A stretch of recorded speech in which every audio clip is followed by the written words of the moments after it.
자, 이번 시간에는 물질관계 코칭 제3번째 강의입니다.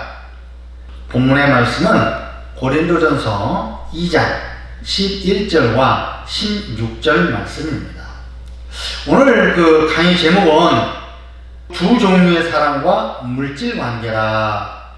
오늘 그 본문의 말씀에 보면 2장 14절 말씀에서 읽어보니까 육에 속한 사람은 하나님의 성령의 일을 받지 아니하나니 저에게는 미련하게 보이며 또 깨닫지도 못하나니 이런 일은 영적으로라야 분별함이니라. 2장 14절 말씀에 보니까 육에 속한 사람 그랬습니다. 즉 말해서 두 종류의 사람은 혼적인 사람과 영적인 사람으로 저는 봅니다. 육에 속한 사람은 혼적인 사람을 이야기하는데, 여기서 혼적인 사람은 아직 거듭나지 못해서 새 영을 소유하지 못하고 있는 사람을 가리킵니다. 그래서 영의 기능이 죽어 있으므로 저들은 하나님의 일을 받지 못하고 알아듣지도 못하고 그들의 눈에는 성도들의 삶이 미련한 것으로 본다는 말씀입니다. 왜냐하면 하나님의 계시의 말씀은 인간의 이성으로 보면 모두가 비합리적이고 인간의 본성에 어긋나고 세상 지혜에 상반되고 상식에 어긋나기 때문입니다. 그런데 하나님께서는 사람의 법의 지배를 받지 않으시기 때문에 하나님께서 하시는 역사는 혼적인 사람들에게는 어리석게 보일 뿐입니다. 그러므로 혼적인 사람들의 눈에는 예수님께서 겟세마네 동산에서 십자가의 죽음은 두말할 필요도 없이 충동적이고 미련한 행동으로 보는 것입니다. 그렇습니다. 혼적인 사람은 영의 기능이 작용하지 않기 때문에 하나님의 사실들에 대해서 분별하지를 못합니다. 그래서 바울 사도는 고린도전서 2장 14절 하반절에 뭐라고 그랬어요? 이런 일은 영적으로라야 분별함이니라 그랬죠? 이 말씀은 바울 사도가 무엇을 말하고자 하느냐? 사람의 영이 하나님과 영교를 나눌 수 있는 장소라는 사실을 바울 사도가 거듭 강조하고 있습니다. 그렇습니다. 인간의 영은 하나님의 속성 아는데 필요한 기관입니다. 하나님의 속성은 어떻습니까? 하나님의 전능성, 초월성, 영원성, 무한성. 자, 하나님의 사랑, 선하심, 하나님의 지혜. 자, 이런 다양한 것들이 하나님의 속성입니다. 근데 그 하나님의 전능성, 무한성, 영원성, 초월성, 하나님의 사랑, 이러한 것들이 인간의 이 혼을 가지고서는, 이성을 가지고서는 우리가 하나님을 알 수가 없습니다. 왜 그렇습니까? 인간의 언어는 표현의 한계가 있는 거고, 또 인간의 사고는 하나님의 무한하신 이 하나님의 세계를, 또 하나님의 능력을 알아가는데 제한되어 있기 때문입니다. 더 나아가서 하나님이 창조해 놓은 것들이라 할지라도 어떻습니까? 우리가 하나님을 그 창조된 것을 알아갈 때 우리는 단번에 알아갈 수 있는 게 아니라 반복적으로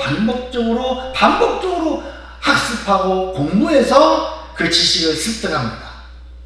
그렇기 때문에 이 혼을, 이성을 가지고서는 하나님을 알아간다는 것, 즉 하나님의 속성을 알아간다는 것은 어렵다 이 말이에요. 그런데 이 영이라고 하는 그 영이 있음으로 인해서 우리는 하나님의 속성을 잘 알아갈 수가 있는 것입니다. 어떻게? 반복적으로 훈련을 통해서 알아가는 것이 아니라 믿음으로, 하나님을 믿음으로 단번에 우리가 하나님을 점차적으로 알아갈 수가 있는 것이다. 자, 그렇다고 인간의 혼의 기능을 경시하는 것은 아닙니다. 혼의 기능은 모두가 유용하지만 바울 사도의 가르침은 혼은 2차적인 역할을 담당해야 하는 것으로 말씀합니다. 무슨 말씀이냐 하면 인간이 가지고 있는 이성은 영의 통치에 순응해야 하며 영의 기능을 통해서 우리에게 주어지는 하나님의 뜻을 따라야 한다는 것이에요. 다시 말해서 이 영혼의 이성이 종속돼야 된다. 그러니까 이 이성 영혼에 종속되면 어떻게 됩니까? 영에 의해서 이 이성이 움직여지고 지배를 받게 되는 것을 여기서 말하는 것입니다. 그런데 우리는 어떻습니까? 우리들의 삶의 모습을 살펴보면 예수님을 믿고 영혼이 거듭났지만 대부분 혼의 지배를 받고 살아갑니다. 즉 혼에게 영의 주도권을 빼앗기고 살아가는 사람들이 있다는 말씀입니다.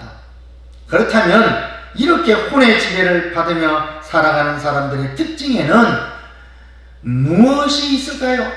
영적인 생활과 영적인 가치에 관심을 갖지 않는다는 데 있습니다. 그래서 바울 사도는 고린도전서 2장 13절 말씀에서 신령한 일은 신령한 것으로 분별하느니라 이렇게 말씀합니다. 그렇다면 영적인 사람의 특징은 무엇이 있을까요? 첫 번째로 영적인 사람은 영을 인식하는 사람입니다. 자, 영이 있음을 인지하는 거예요. 두 번째로는 영적인 사고가 자라가는 사람입니다. 세 번째로 이렇게 영적인 사고가 자라가는 사람들은 영적인 일에 관심을 가지게 됩니다. 영적인 일에는 무엇이 있다고 했어요? 영의 생각과 영의 활동이 있다라고 분명히 말씀했습니다. 네 번째로는 하나님의 의도와 섭리를 알아가기 위해서 성령님께 묻고 성령님의 음성을 듣는 훈련을 의지를 들이고 힘쓰고 애쓰는 사람입니다. 이러한 정도는 성령님의 인도를 받으며 살아가는 것이 자연스럽게 되다 보면 고린도전서 14장 12절 말씀에 그러면 너희도 신령한 것을 사모하는 자인즉 교회의 덕세우기를 위하여 풍성하기를 구하라 그랬습니다. 즉 영적 민감성, 즉 영적인 감각이 발달되게 됩니다. 여러분, 영적인 감각이 무엇일까요? 영적인 감각은 육신의 눈에는 보이지 않지만 영적인 눈으로 하나님께서 행하시는 일을 인식하는 것입니다. 그래서 잠언서 3장 6절 말씀에 보면은 너는 범사의 그를 인정하라. 그러니까 영적 민감성은 어떻습니까? 오늘 내가 누구를 만나든 어떤 환경에 가든 어떤 말씀을 듣든 성령이 이끄시고 계시는구나. 오늘 목사님을 통해서 설교의 말씀을 듣다가 깨달음이었다면 이것 또한 하나님이 나에게 주시는 말씀이구나. 영적 민감성이 뛰어나면 범사에 하나님을 인정하는 사람입니다. 자, 그럼 두 번째로는 육신에 속한 자와 영에 속한 자입니다. 육신에 속한 자와 영에 속한 자에 대해서 바울 사도는 뭐라 합니까? 오늘 고린도전서 3장 1절 말씀해 보니까 육신에 속한 자, 그죠? 여러분 주변의 성도들을 한번 살펴보세요. 영은 거듭났어도 자기에게 영이 있다는 것조차 감각하지 못하고 살아가는 사람들이 있습니다. 그리고 하나님께서 나를 통해서 이루시고자 하는 하나님의 의도와 섭리에는 관심을 갖지 않습니다. 즉 하나님의 뜻을 알려고 하지 않습니다. 더 나아가 영적인 생활과 영적인 가치에 관심을 갖지 않습니다. 그와 반면에 고린도전서 2장 15절에 보면은 신령한 자는 모든 것을 판단하냐 그랬어요. 신령한 사람은 누구를 가리킵니까? 신령한 사람은 영에 속한 자를 가리킵니다. 그렇다면 영에 속한 사람은 어떤 사람일까요? 인간의 영이 성령의 지배를 받는 사람을 가리키고 있다고 에베소서 5장 18절 말씀에 분명히 말씀해주고 있습니다. 에베소서 5장 18절 말씀을 보면은 술 취하지 말라 이는 방탕한 것이니 오직 성령의 충만을 받으라 그랬어요. 성령의 통치를 받는다. 이 말씀은 유일한 하나님의 명령입니다. 그래서 술의 지배를 받지 않고 성령의 충만을 받게 되면 우리의 삶의 태도와 행동이 변화를 받아 성령의 지배를 받게 되는 것입니다. 그런데 받아라 이 단어의 명령형을 깊이 우리는 생각해 봐야 합니다. 왜냐하면 이 말씀은 영적 성장을 하기 위해서는 성령 충만을 받는 것이 선택사항이 아니라 필수라는 점입니다. 그러므로 우리의 욕망을 십자가 앞에 내려놓고 성령의 인도를 받게 되면 성령님이 우리를 다스리는 것입니다. 그러므로 성령 충만은 계속되는 과정이지 일시적으로 왔다가 없어졌다가 다시 왔다가 또 없어졌다 이러는 과정이 아니다. 여기에서 우리는 성령의 충만을 받는다는 것과 성령 안에서 행한다는 두 개념을 결합시키는 것이 매우 중요합니다. 성령 충만을 받으려면 우리의 의지로 하여금 하나님의 통제를 받겠다고 하는 결단이 필요하고 더 나아가 순간순간 죄를 범하면 우리의 죄를 자백하고 회개해야 합니다. 그리고 죄를 버려야 합니다. 그리고 성령 안에서 행한다는 것은 매 순간순간 24시간 성령님의 통제를 받으며 살아가는 삶을 이야기하는 것입니다. 그리고 신령한 사람이 모든 것을 판단할 수 있다는 말씀은 무슨 뜻이냐? 영적인 사람은 하나님의 지식을 얻기 위해서 성령님께 의존하고 인도를 받기 때문에 하나님의 뜻을 알아가기 위하여 성령님의 인도를 받는 사람이라는 뜻입니다. 그래서 영에 속한 사람, 신령한 사람은 세 번째로 영적인 생활과 영적인 가치를 세우기 위해서 삶의 목표를 세우고 살아가는 사람을 가리킵니다. 그렇다면 물질 관계에서 영에 속한 사람이 진리적으로 성령의 인도를 받으며 살아가는 삶에 대해서 우리가 알아봅시다. 세 번째로 세속재물과 신령한 재물을 비교해보면 알 수 있습니다. 세속재물은 누가복음 12장 17절 말씀해 보니까 이렇게 기록되었습니다. 내가 곡식을 쌓아둘 곳이 없으니 어찌할꼬. 21절에 자기를 위하여 재물을 쌓아두고. 오늘 누가복음 12장 17절 말씀을 분석해 보니까 세속재물은 얼마를 가졌느냐에 기준을 둔다.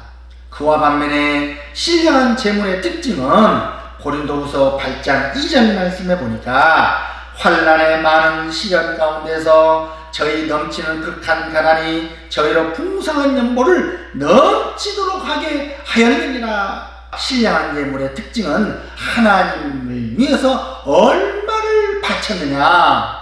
자, 비교가 되죠. 세속재물과 신령한 재물에는 이렇게 얼마를 가졌느냐, 얼마를 바쳤느냐 이렇게 구분되어집니다.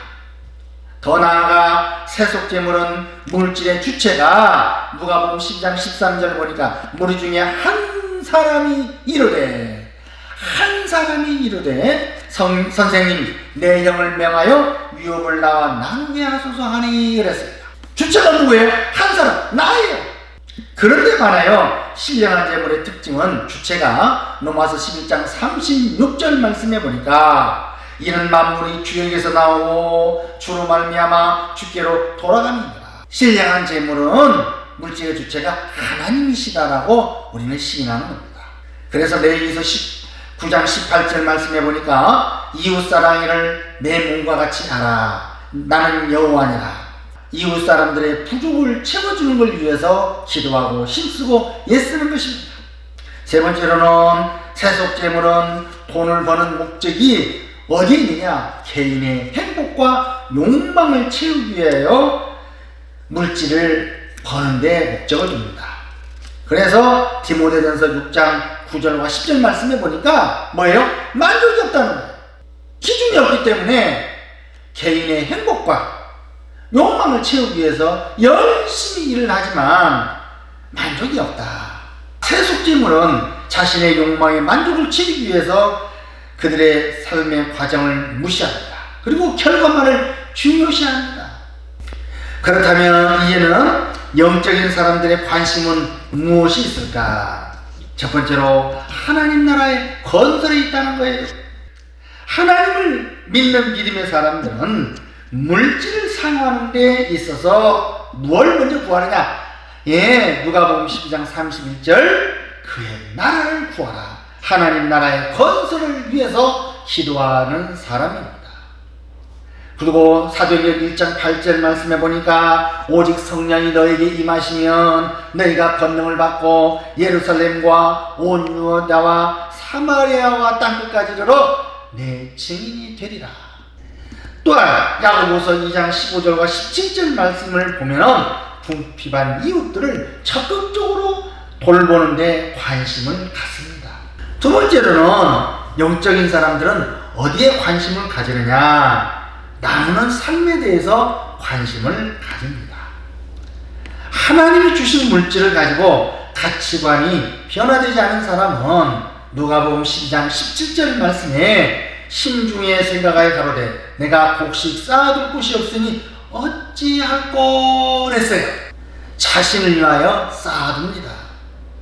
그러나 로마서 5장 5절 말씀에 보면은 하나님의 사랑이 우리 마음에 부음받으니 신령한 사람은 물질을 가지고 이웃들과 나누는 삶을 살아가게 됩니다. 세 번째로는 드리려는 마음이 풍성해지도록 기도하는 사람입니다. 육신에 속한 사람은 누가복음 12장 19절 말씀에 보면은 이렇게 기록되어 있습니다. 또 내가 내 영혼에게 이르되 영혼아 여러 해 쓸 물건이 많이 쌓아두었으니 평안히 쉬고 먹고 마시고 즐거워하자 하리라 하되 돈을 버는 목적도 자신의 가족과 미래의 행복을 위하여 사용합니다. 누가 육신에 속한 사람은. 그러나 신령한 사람은 하나님이 주신 물질을 가지고 하나님의 일에 힘쓰기 위하여 물질을 드리려는 마음이 풍성해지도록 하나님께 기도하기를 힘쓰는 사람들을 가리킵니다. 네 번째로는 물질의 결제권이 하나님이심을 인정하는 사람입니다. 누가복음 12장 20절 말씀에 보면은 물질을 사용하는 데 있어서 하나님께 물어보지 않고 자신의 생각대로 욕망이 이끄는 대로 자신의 의로움을 드러내기 위하여 사용한 사람은 심은 대로 하나님이 보응하신다고 분명하게 말씀하고 있습니다. 왜냐하면 하나님은 우리의 외모를 보시지 않고 중심을 보시기 때문입니다. 그러므로 우리는 물질을 사용하실 때 반드시 결제권이 하나님께 있으므로 물질을 사용할 때 반드시 성령님께 물어보고 사용해야 합니다. 자, 이 말씀을 보면서 영적인 사람은 어디에 관심을 갖느냐? 육신적인 사람과 영적인 사람은 이렇게 반드시 구분되어진다 이 말이에요. 이 말씀을 들으면서 여러분들은 육신에 속한 사람입니까? 아니면 영에 속한 사람입니까? 한번 자신들을 살펴보세요. 이 시간 매우 중요해. 말씀을 들었다면 내가 육신에 속한 사람인가? 아니면 영에 속한 사람인가? 육적인 사람인가? 영적인 사람인가? 육신의 일을 도모하는 사람인가? 영적인 일을 도모하기 위해서 힘쓰고 애쓰는 사람인가? 결론을 내리기에 앞서 저는 창세기 13장에 나오는 아브라함과 롯을 한번 살펴보겠습니다. 여러분, 하나님께서는 창세기 12장에 뭐합니까? 아브라함을 갈대아 우리에서 부르셨습니다. 그리고 내가 지시한 땅으로 가라 그랬어요. 하나님은 부르시고 반드시 제시했습니다. 내가 지시한 땅으로 가라. 하나님이 자기의 정든 고향을 버리고 하나님의 지시한 땅으로 가라 했을 때 그들은 많은 갈등을 했을 것입니다. 하나님의 뜻대로 순종하고자 하는 마음과 순종하지 않고자 하는 마음이 갈등이 있었을 거란 말이에요. 떠나기에는 그 많은 것들을 다 버려야 되는 것이 많기 때문에 그렇습니다. 정든 고향, 정든 사람, 나의 그동안 땀 흘려 세웠던 기업들, 그 모든 것들을 버리고 하나님이 지시한 땅으로 간다는 것은 그처럼 쉬운 건 아니었어요. 그런데 어떻습니까? 아브라함은 아니고 해서 그는 어디에? 하나님의 인도하심에 그는 순종을 했던 것입니다. 그런데 막상 하나님의 인도함을 따라서 어때요? 하나님의 지시한 땅으로 가다 보니까 하나님이 지시한 땅으로 가면은 젖과 꿀이 흐르는 것이고 모든 것이 형통할 줄 알았는데 그게 아니더라 이거예요. 그가 나음과 동시에 어떻습니까? 그 지역은 기근이 심하였더라 이렇게 말씀하고 있습니다. 기근이 심했어요. 기근이 심하니까 가뭄과 기근으로 인해서 살기가 몹시 어려웠던 것입니다. 그래서 그는 어떻습니까? 남방으로 내려갑니다. 자, 내려가는 그 과정에서도 기근과 가뭄을 통해서 먹고 살기는 힘들었지만 하나님은 어떻습니까? 하나님이 지시한 땅으로 그가 순종하고 갔을 때 생각지 못한 방법으로 하나님의 지혜로, 아브라함의 지혜로 물질을 얻은 게 아니라 하나님의 지혜로 그가 물질을 얻어가고 부를 쌓아갑니다. 그런데 이 광야에서 삶에 문제가 생겼어. 아브라함도 재산이 많고 그의 조카 롯의 재산이 많은구나. 그래서 이 창세기 13장 8절에서 14장 12절까지 내용을 읽어보면 어때요? 아브라함과 롯의 이 종들이 다툼을 벌이는 거예요. 뭐 때문에?